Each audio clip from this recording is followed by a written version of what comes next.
Good afternoon. Our next speaker, Travis Walton, truly needs no introduction in the field of ufology.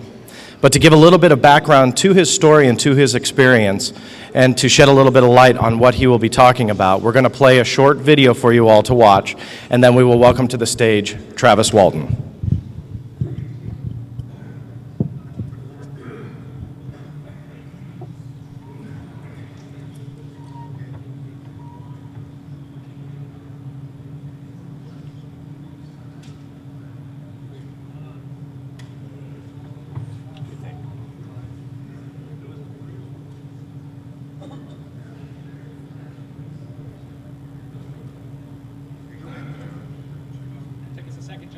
Okay. Just give us 1 second to queue up the DVD.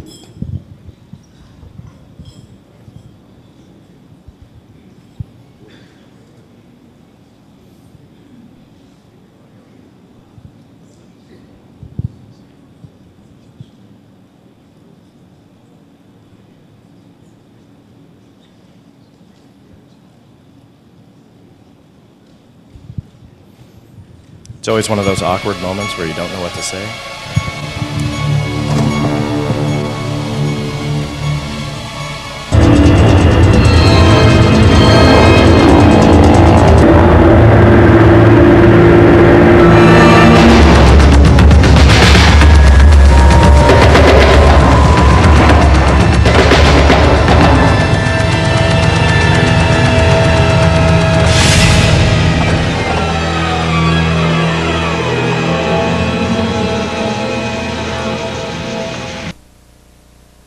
You folks to meet the actors who portray Travis and Mike in the film.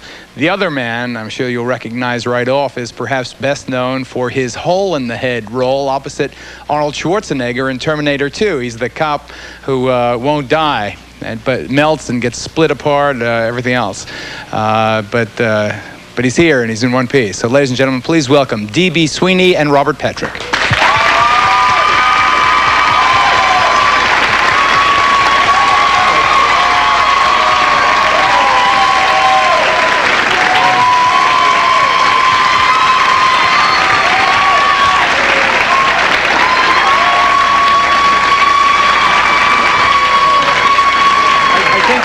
I think they like you. I think they like you.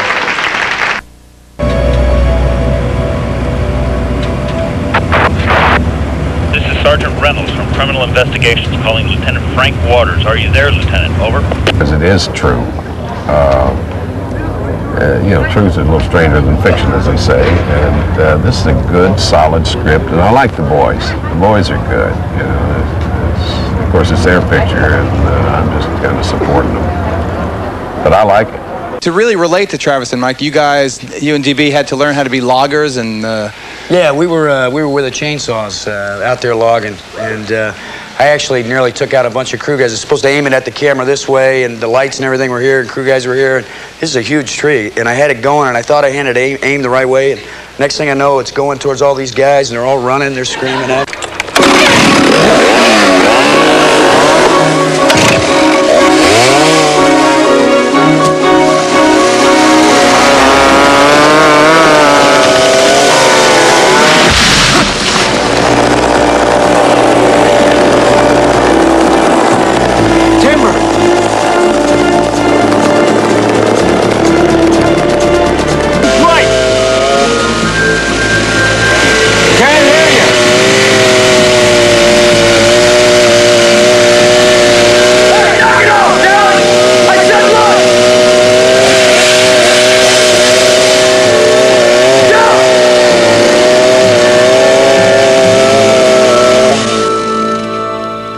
The whole energy of the cast came together pretty quickly. The first or second day we were in the room together, you could sort of look around and, oh, there's Craig Sheffer, yeah, he's Dallas, and Robert Patrick was already well into his thing, and it fell together very nicely.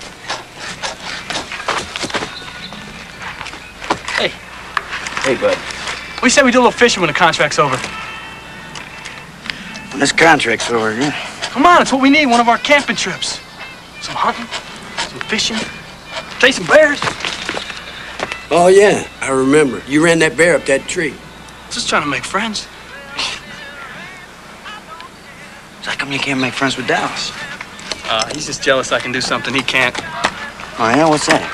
Reading, right? Oh, I just play a sheriff who is a real character, Sheriff Waters, and he doesn't believe a word they say. He just doesn't believe in UFOs, and also he's never had a case he didn't solve, and it really gets to him because he's going to have one he can't solve, and it really bothers him. He doesn't believe a word about any UFOs.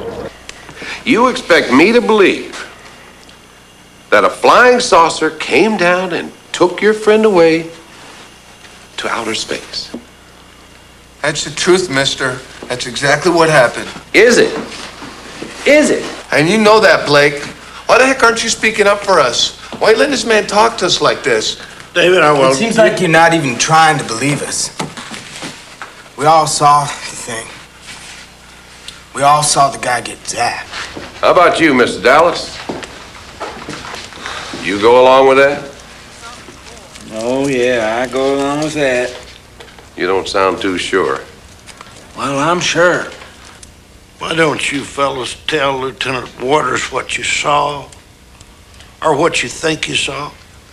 It was Dallas that saw it first. What about it? Tell us about it. What'd you see?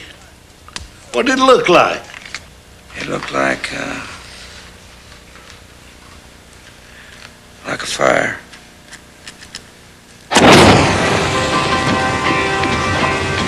I won't be the guest of honor at the party tonight. You can find somebody. You wait. Wait. Your party life. And I hope you have a good time. I hope he treats you right.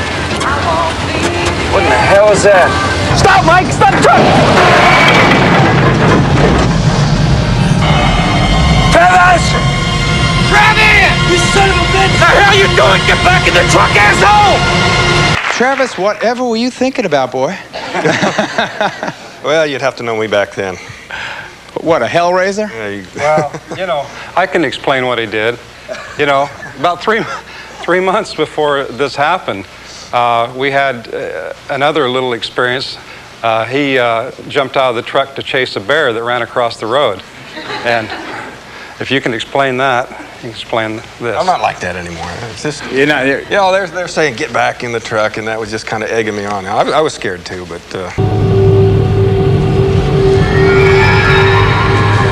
Hey, Mike! Travis, get out of there! Who the hell is that? You feel that? Travis! Travis! Get the hell out of here! Get back in there! Travis! What the hell is that?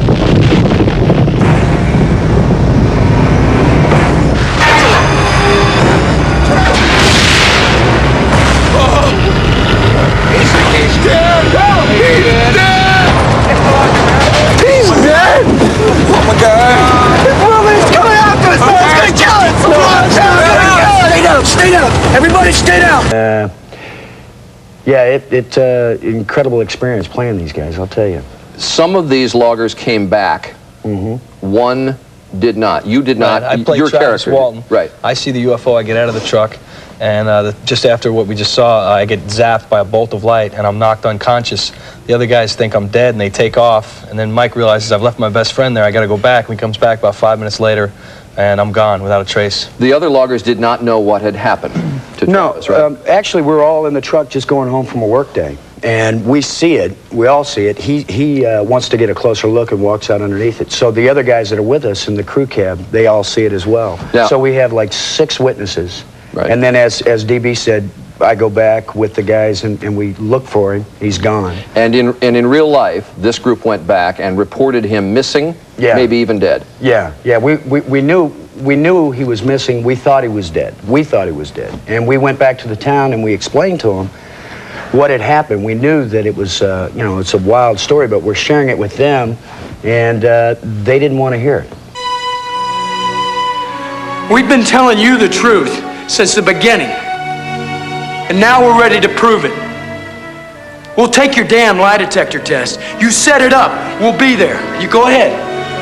And if any of you got anything to say about me or my crew, you say it now. And you say it to my face. Are you saying, Phil, that all 7 of these people are lying? I'm afraid we have to say that on the basis of physical evidence. Meaning? Physical evidence that should have been there, but was not. Now, you heard Travis and Mike Rogers claim that this beam from the UFO was like a grenade exploding, fire, flame, that Travis was knocked 10 feet back, and in his book he claims he hit his shoulder against the rock. When the morning after this incident allegedly occurred, when the law enforcement officers went to the site to inspect, they found all kinds of dry pine needles, which, if this had actually happened, those needles would have been blasted away, they would have caught fire, they would have burned. Why are you laughing, Travis? Well, because this is typical of the sort of reasoning pattern this man uses in attacking all UFO cases. He's equating the absence of evidence to be the evidence of absence. That's absurd, you know, and that's actually a logical fallacy. It's necessary for people to know just exactly what Philip Klass really is, who he really is. He's nothing more than a disinformation specialist from Washington, D.C. Well, what's the word? The results of one of the tests was unusual. It's inconclusive. We'll have to try again tomorrow. What about the other ones? What's the word on them? The process is still ongoing. We never discuss the results till all the testing is complete. Sorry, fellas. Come back down here in the morning, 9 o'clock sharp. No. What? I said no. Look, we did what we said we'd do. We came in here like guinea pigs and let you test us, but that's it. We've had enough. I ain't coming back again. You're saying that you're no longer willing to cooperate? That's all we do is cooperate. No, we get back from you is grief. Mike, we need a little bit of time on No, Frank, I'm sick of this shit! You want to press charges? You go ahead. You do it now. We told you everything we know, and if that's not good enough, that's too damn bad, because that's all there is. Let's get the hell out of here.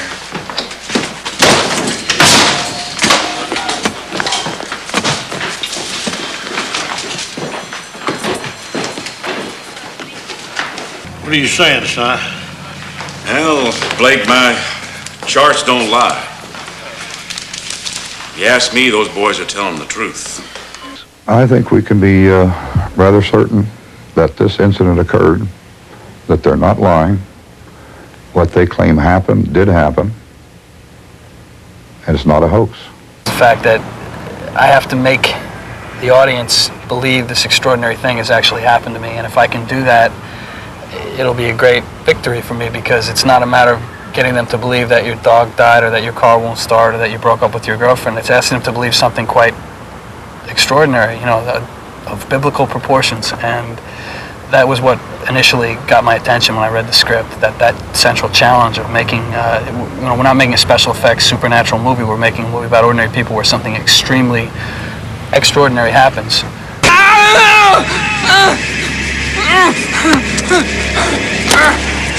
You know, Robert, what about you? Are you a UFO believer, generally? Well, if I can believe I'm a Terminator, I think I can believe this. Yeah, I've had the theory, I think that Carl Sagan said it best, that we'd have to at least, you know, we can't be that arrogant not to consider that there could be something else out there. So I came into it like that. And then after I met Mike and Travis and talked to them at length about what they had experienced, I totally believe their story. You do? Totally. So you believe that there are creatures out there who are far advanced technologically over us and even come and visit time to time? I believe that these guys went through a very traumatic experience. I believe what they've told me. And as I said, going into the movie, I've always had the idea that it is a small universe. And we are a tiny speck. So we have to at least be open-minded enough to consider the probability.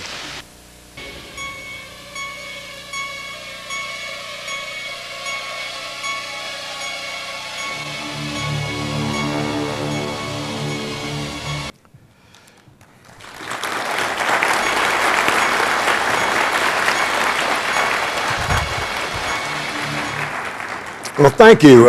Thanks for coming. How many people have seen the movie? Most of you. So probably most everyone realizes that they change things quite a bit.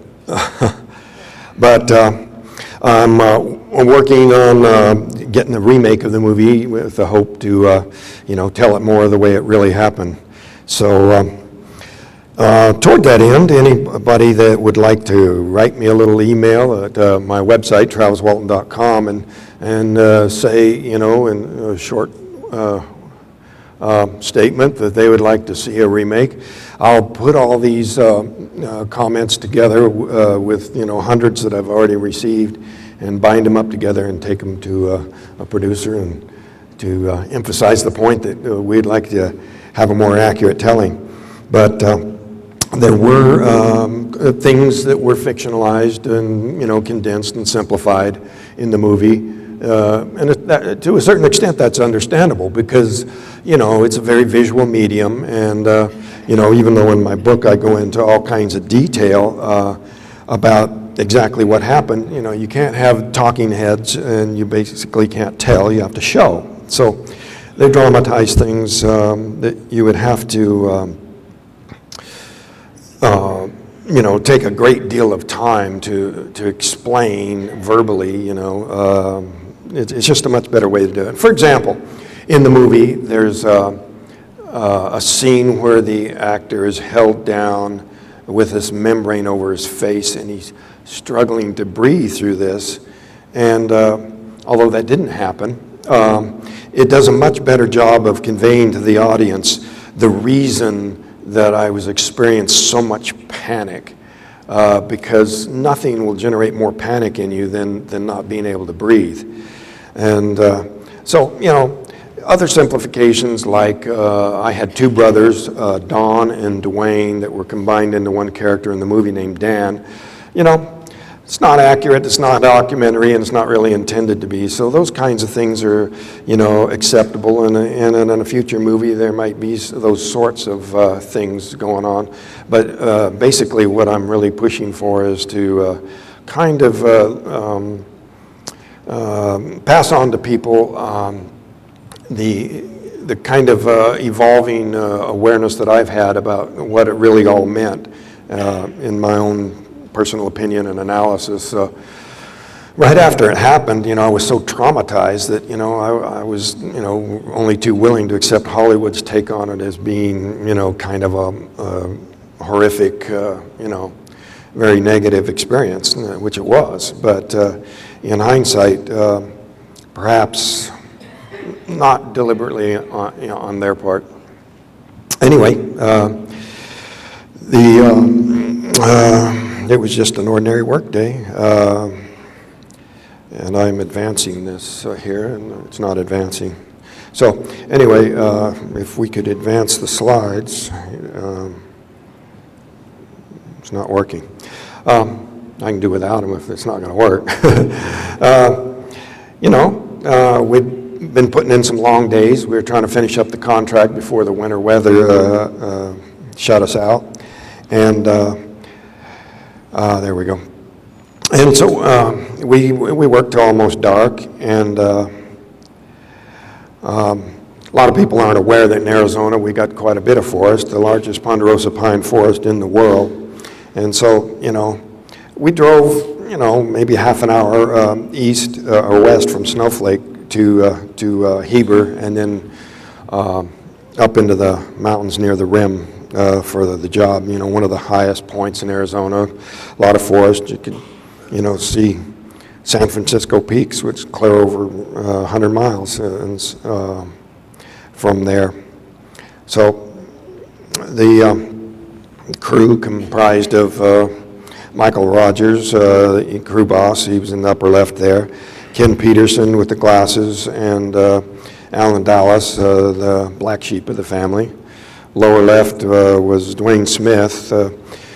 Couldn't get a hold of him, so he wasn't really included in the cast. As you might have noticed in the movie, there was only 6 in the crew. There was actually 7 of us.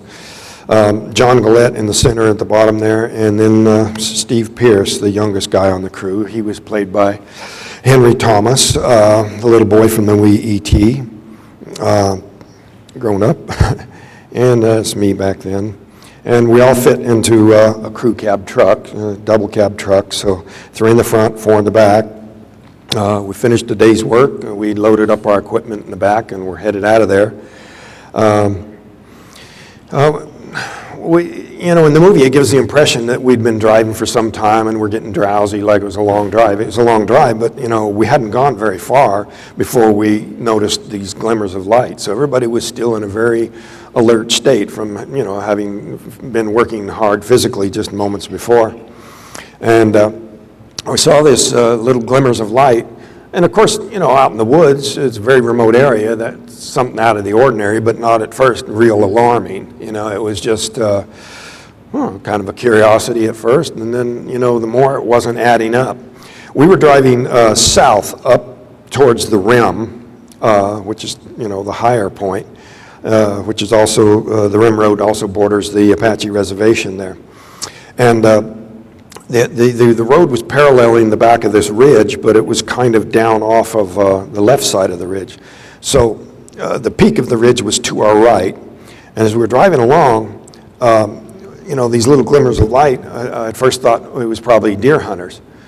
But then I realized that the source of the light was coming from higher than where the crest of the ridge would have been, in other words, above ground level. So that didn't add up. And, it wasn't like the whole crew immediately spotted the light. It was just all these little conversations among the groups of people paired off talking, suddenly started, dropping out of sight real quickly. And so everybody was looking in the same direction.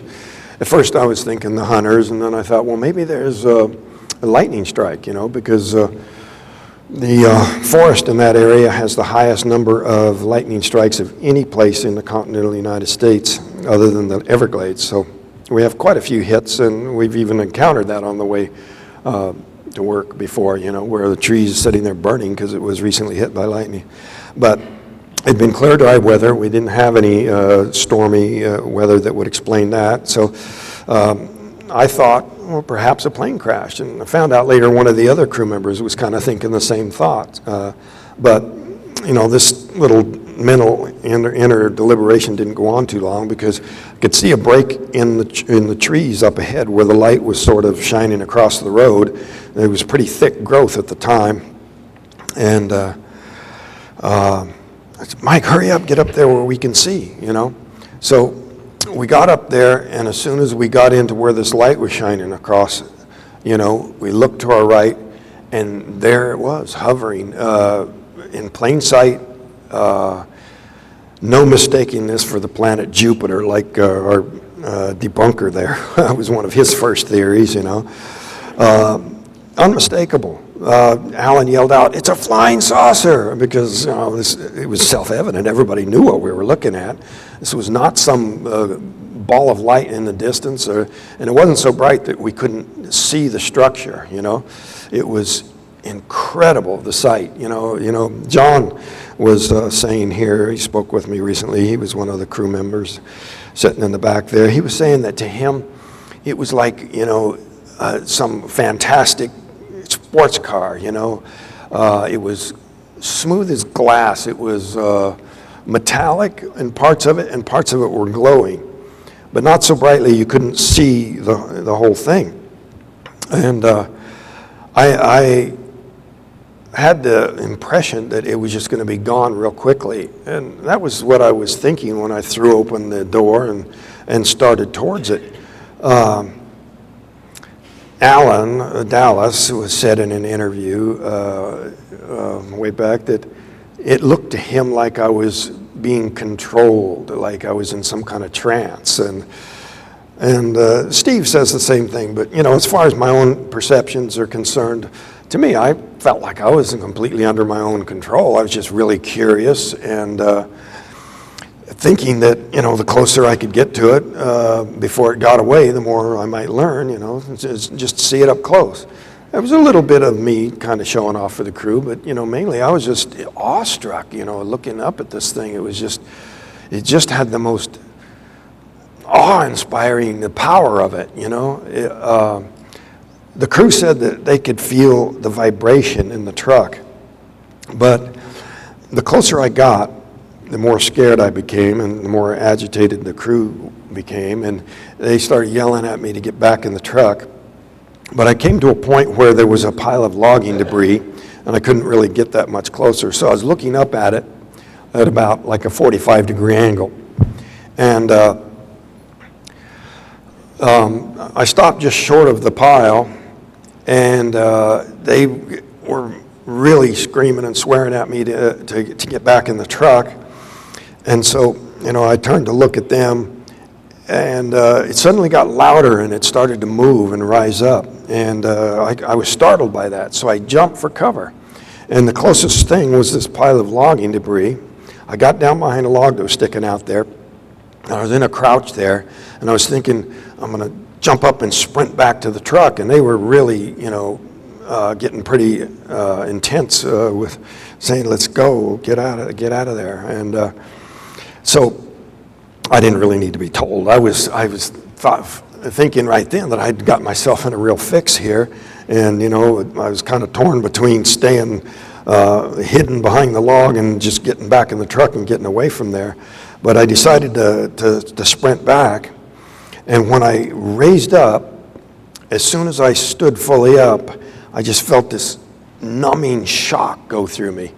Dwayne Smith, one of the guys on the crew, he later became an electrician. To him, he said it sounded like electricity.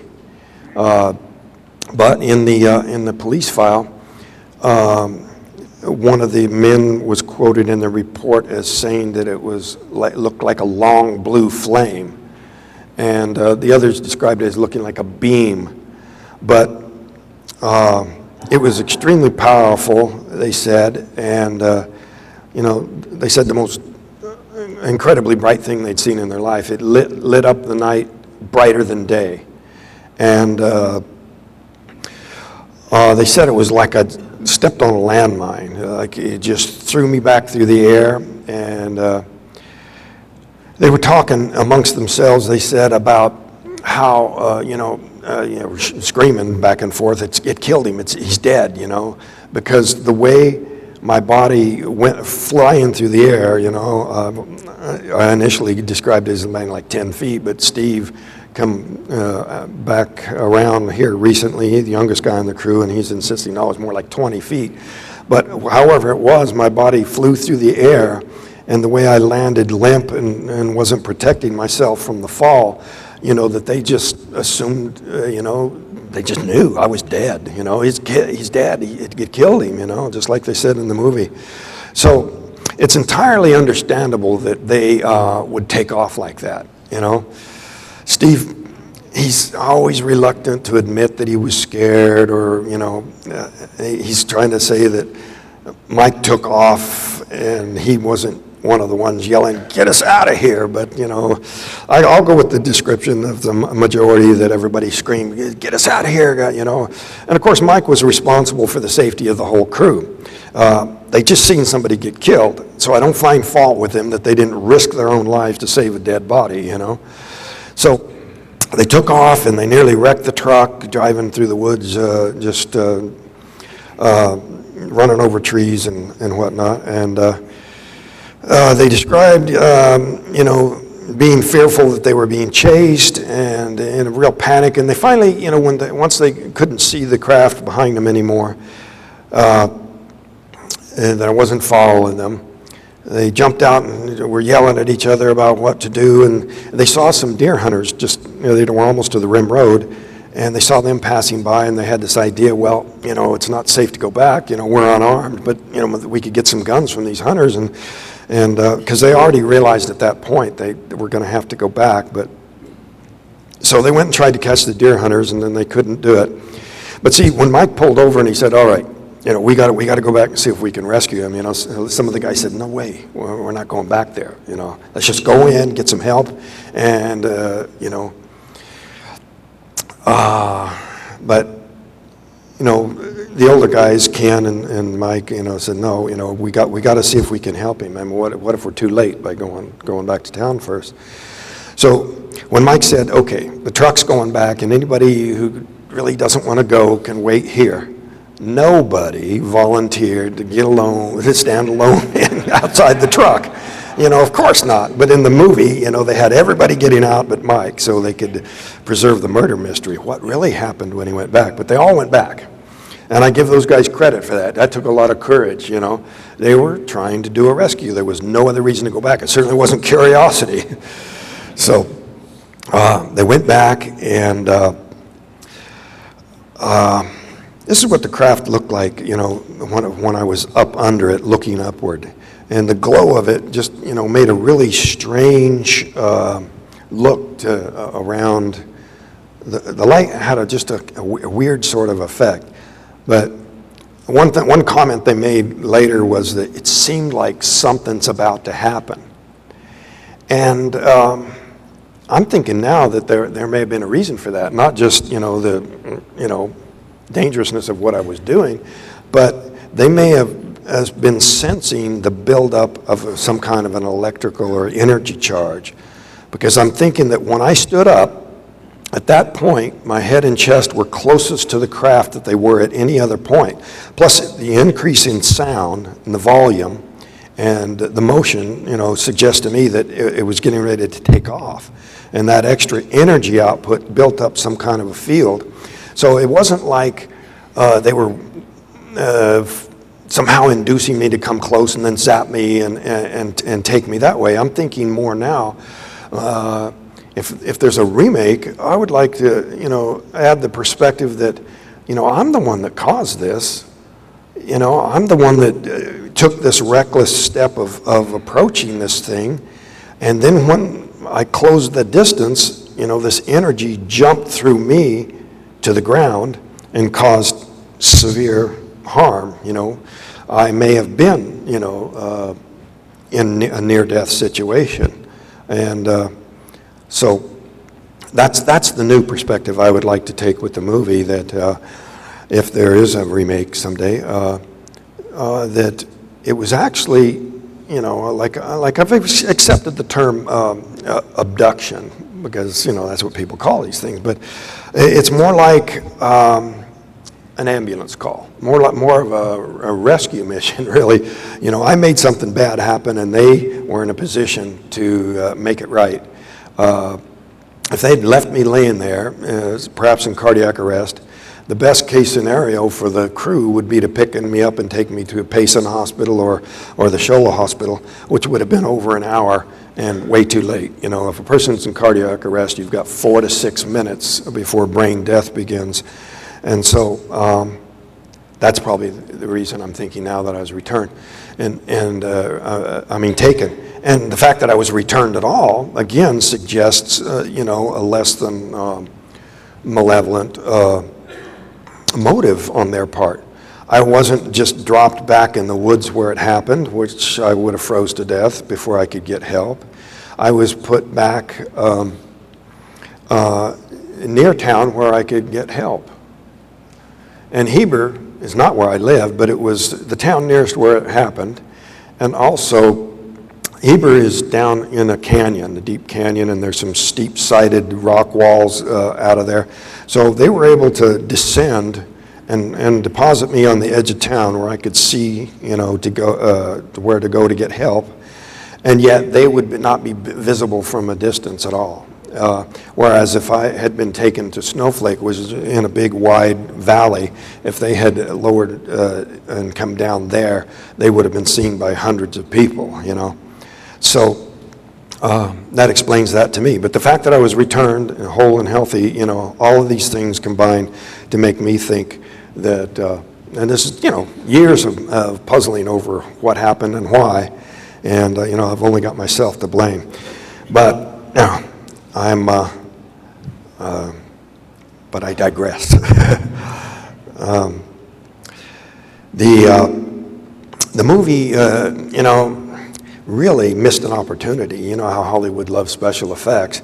when they showed the beam coming on, it looks more like of a spotlight, and it just sort of picks the actor up and tosses him back. But what the crew described was much more violent than that. A great opportunity for some special effects to, when the more accurate version is ever made. And so the crew proceeded into town. They called the law enforcement. And when the sheriff and his men interviewed the men, they could tell something really terrible had happened.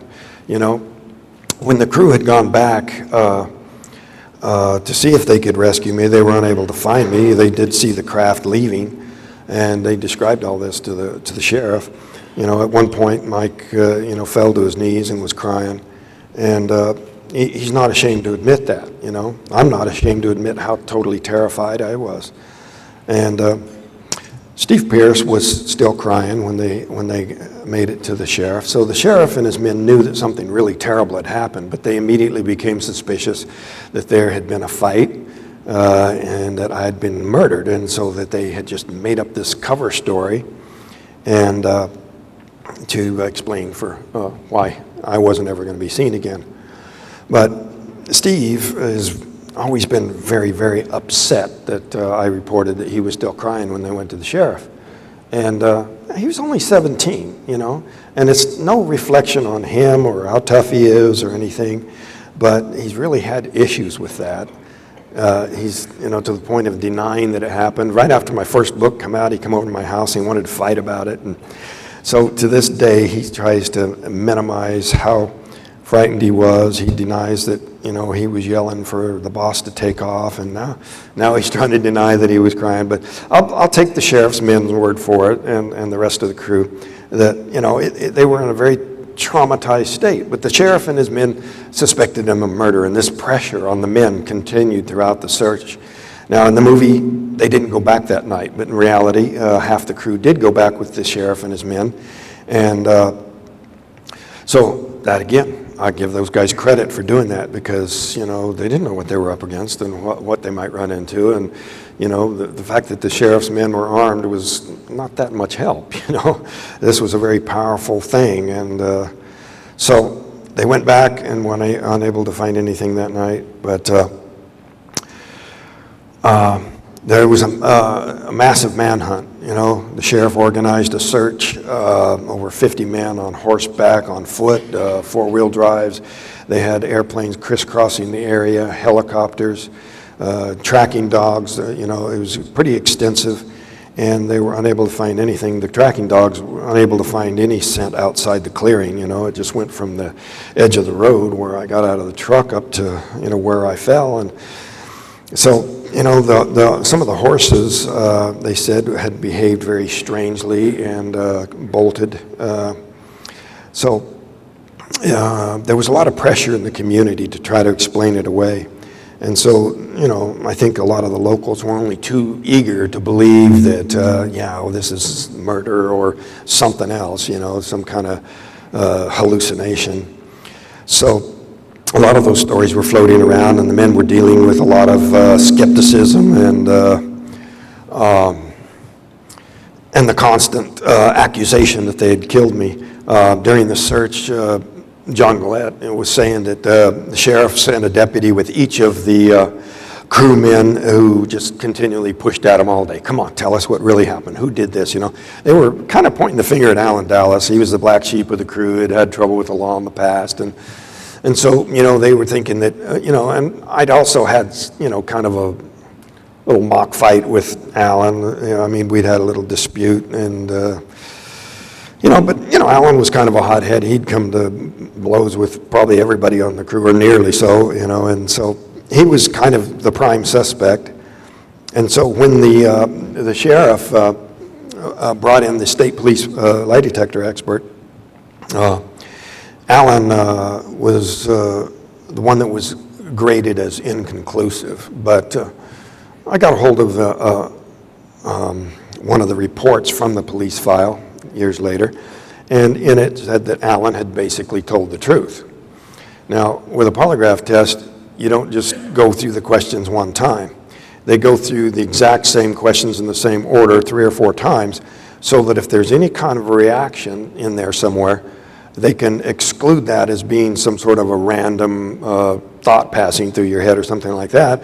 If they get the same kind of intense reaction on all 3 or 4 points, that is significant that you're reacting to that one question. Well, he only went through the questions twice before he got in an argument with the examiner and cussed him out and stomped out. So that was the reason he was given an inconclusive, but why the police were basically given the conclusion privately that he'd told the truth.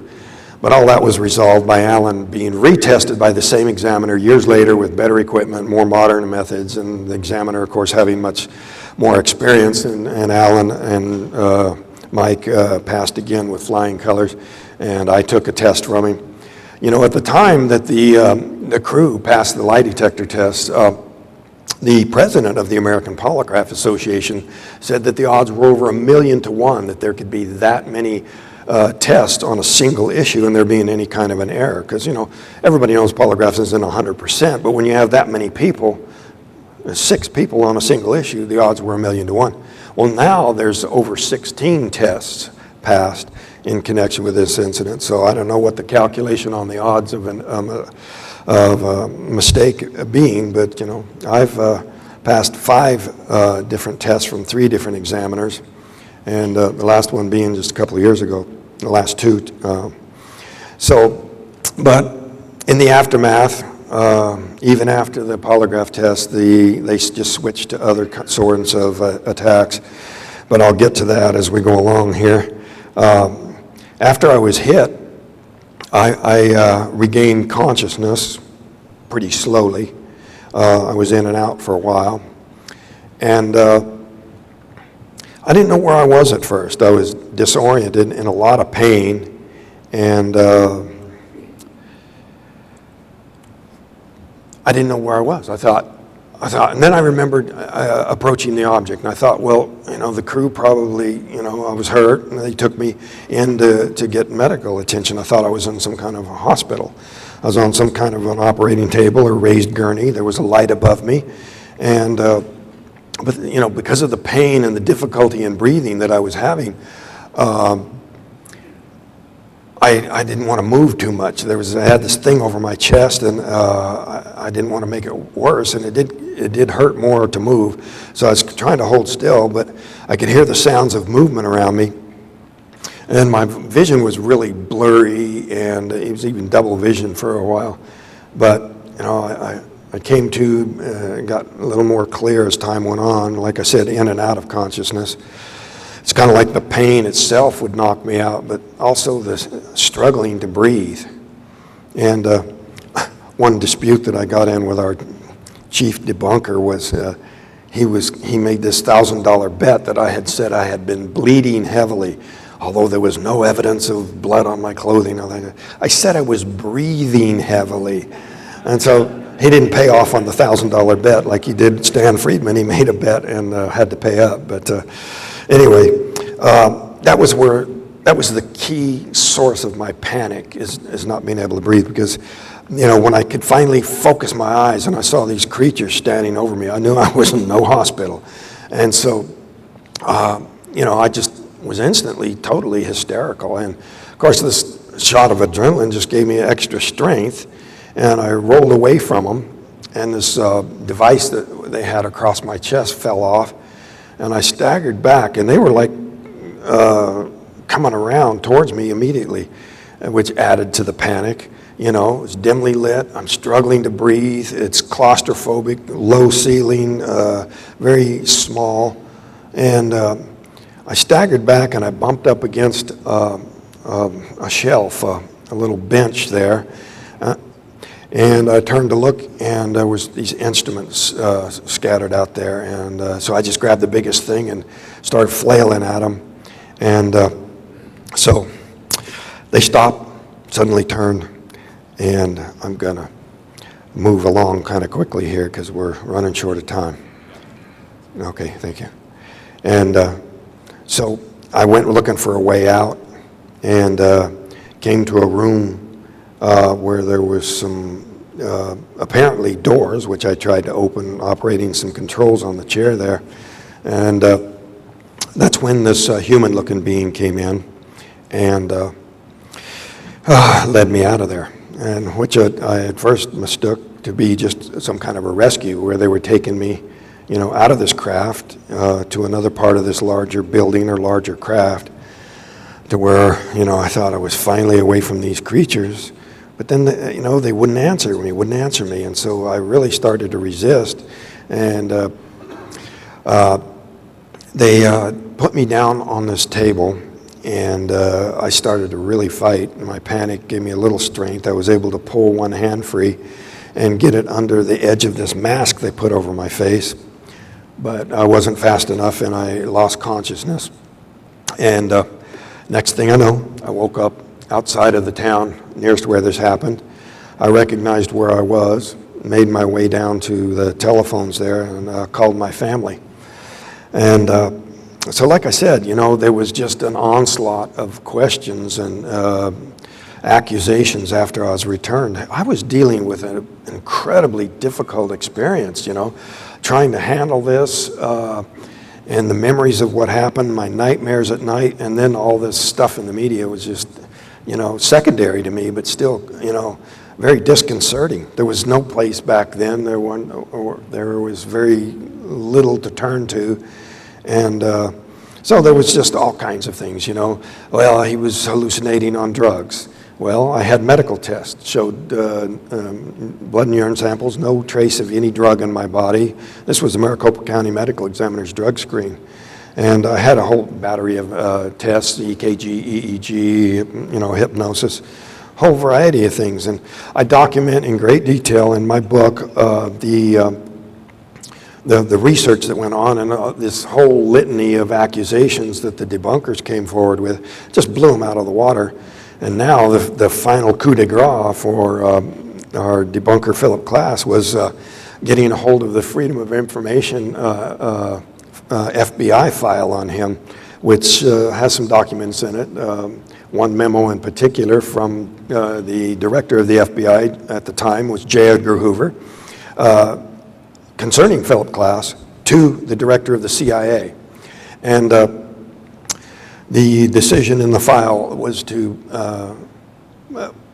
retain it in RUC status, remains under consideration, which is a common way for the CIA to recruit their little propagandists or helpers around the world, is to get something on them for leverage. So they had the opportunity to prosecute him for revealing classified information in connection with his job at the magazine Aviation Week in Space Technology, and use that as leverage to get him to do their bidding.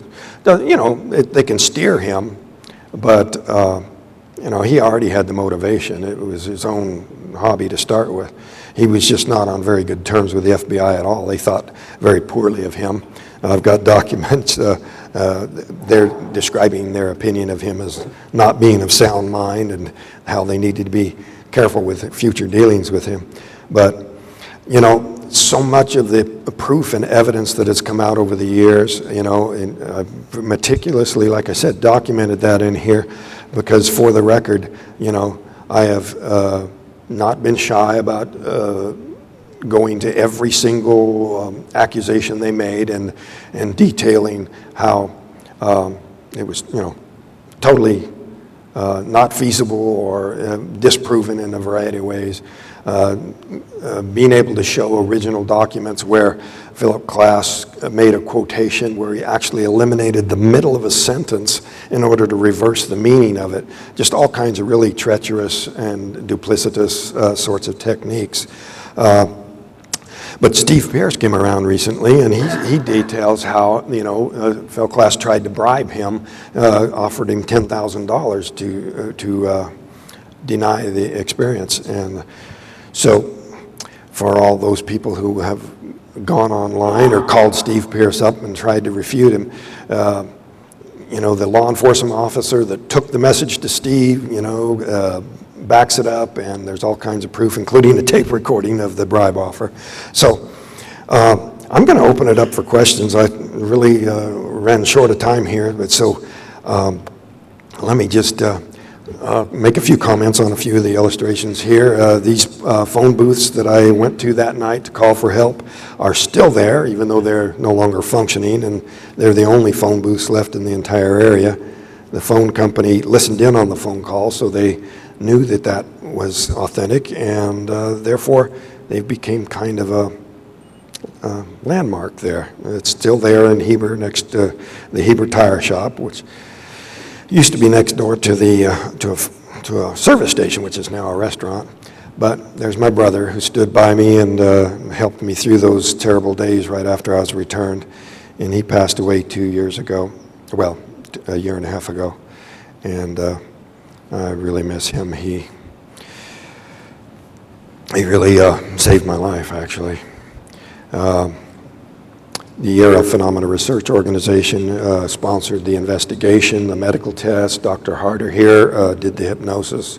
Leo Sprinkle reviewed the psychiatric exams that proved there was no transitory psychosis.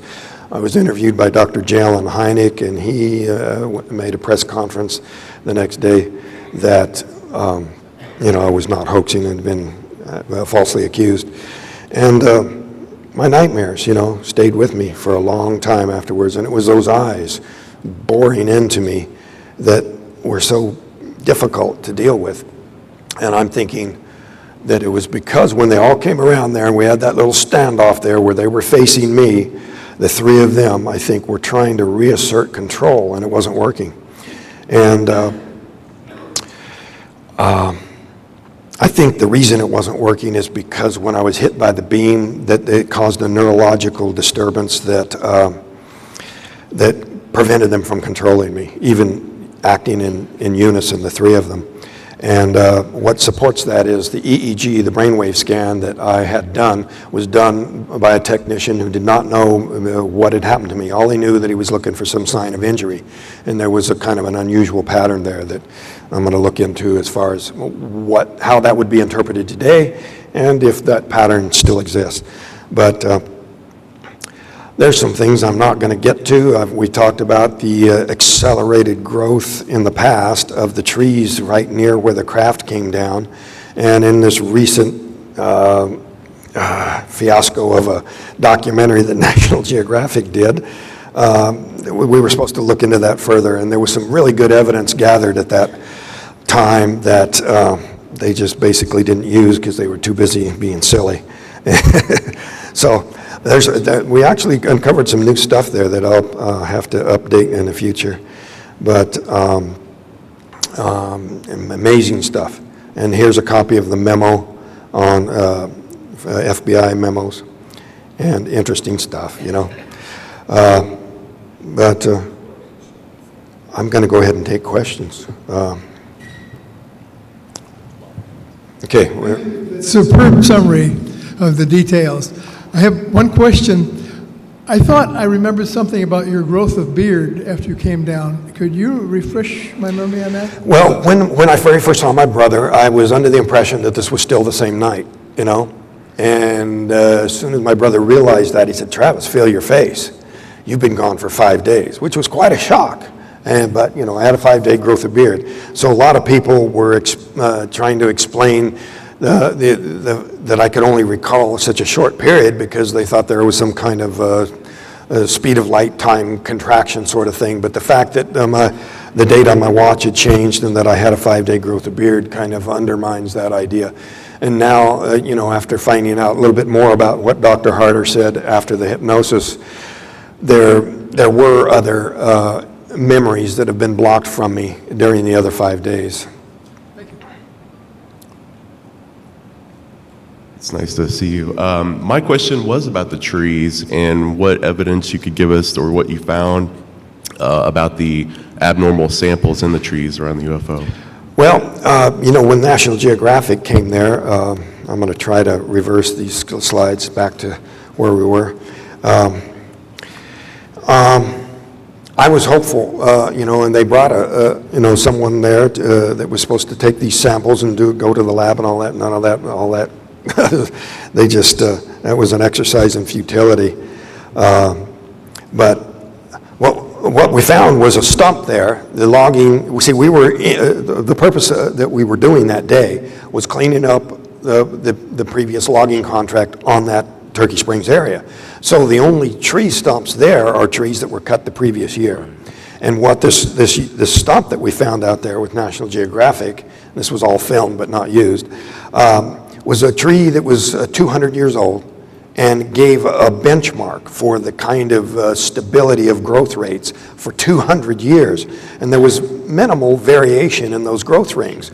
So, for the skeptics that wanted to say the reason there was accelerated growth and we had this rapid growth, it was just some kind of a weather fluke or something, that's not borne out by this tree ring thing that shows this stable growth pattern on that ridgetop at that exact location, which proves that these accelerated growth, 36 times the previous growth, fiber growth, was something quite anomalous. So. Cool. Well, good luck to you. I hope you get to do the movie again. Yeah, thank you.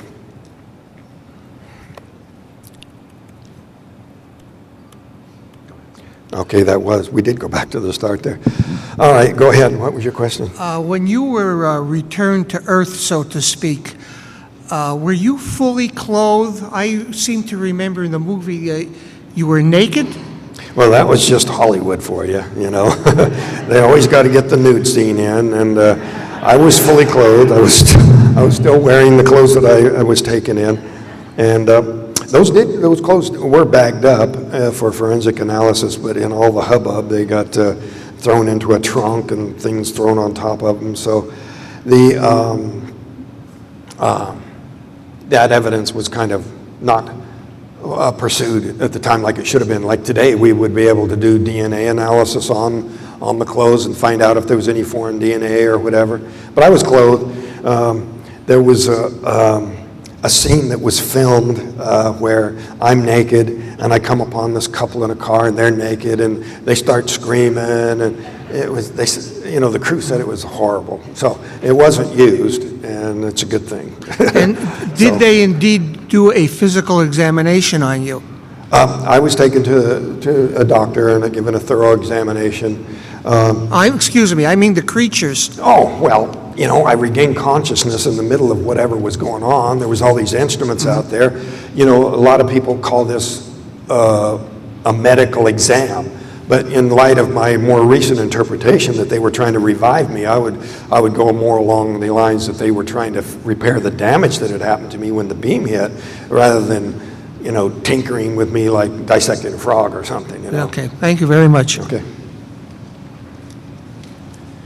Have other, wonderful talk, yeah, really great. I was totally impressed by this. One of the questions I have is, has anyone else in your family had unusual experiences, and have you had other either subsequent or prior experiences? Well, as common as this phenomenon is, it's not surprising that my brother had a sighting 8 or 10 years before, a daylight sighting. So, it's not that unusual. They say, 1 in 7 people. That's what it was back then. I think National Geographic did a survey recently where the percentage of people that have had a sighting is really far higher than that. So, the idea that you'd have close friends or relatives who also had sightings is going to be more the norm than some kind of... See, back in the day, people would say, well, that's a suspicious coincidence. If you've had more than one sighting, you're called a repeater in those days, and that was not credible. But now it's turned around the other way to where people wonder why I haven't had more. But anyway. How about other paranormal or psychic experiences in the family? Or? Well, I'd rather not get into that. I'm sorry? I said I'd rather not get into that. Okay. There's that probably answers part of my question. Okay. Thank you. Yeah, thanks. Hi, Travis. Do you recall when you were on board the craft itself, were there several different types of creatures or entities? Yeah, and was there any type of... there were these alien-like creatures that you saw. So some humanoid type? Yeah.